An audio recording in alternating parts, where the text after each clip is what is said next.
Hi hello నా పేరు విముకిరణ్.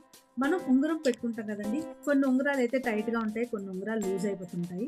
మనం ఇంట్లోని ఇలా లూజ్గా ఉండే ఉంగరాలకు మాత్రం కొందరు దారం చుట్టుకుంటారు.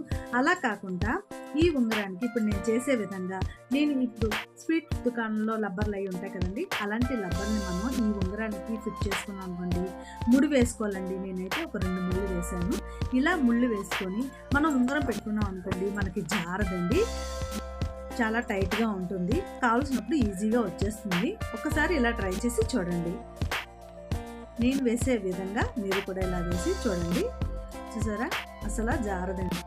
మనకి ఒక్కోసారి గాజులు చిన్నవి అయ్యేటప్పుడు ఎక్కడానికి కష్టం అవుతుంటుంది.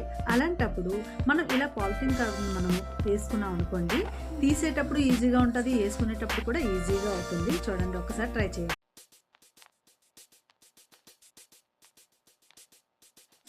హాయ్ హలో నా పేరు విముకిరణ్.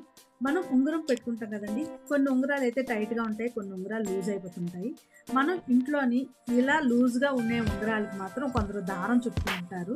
అలా కాకుండా ఈ ఉంగరానికి ఇప్పుడు నేను చేసే విధంగా నేను ఇప్పుడు స్వీట్ దుకాణంలో లబ్బర్లు అవి ఉంటాయి కదండి, అలాంటి లబ్బర్ని మనం ఈ ఉంగరానికి ఫిట్ చేసుకున్నాం అనుకోండి. ముడి వేసుకోవాలండి. నేనైతే ఒక 2 ముళ్ళు వేసాను.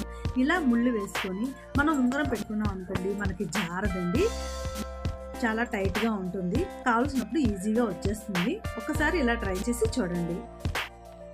నేను వేసే విధంగా మీరు కూడా ఇలా వేసి చూడండి. చూసారా, అసలు జారదండి. మనకి ఒక్కోసారి గాజులు చిన్నవి అయ్యేటప్పుడు ఎక్కడానికి కష్టం అవుతుంటుంది. అలాంటప్పుడు మనం ఇలా పాలిథిన్ కవర్ని మనం వేసుకున్నాం అనుకోండి, తీసేటప్పుడు ఈజీగా ఉంటుంది, వేసుకునేటప్పుడు కూడా ఈజీగా అవుతుంది. చూడండి, ఒకసారి ట్రై చేయండి.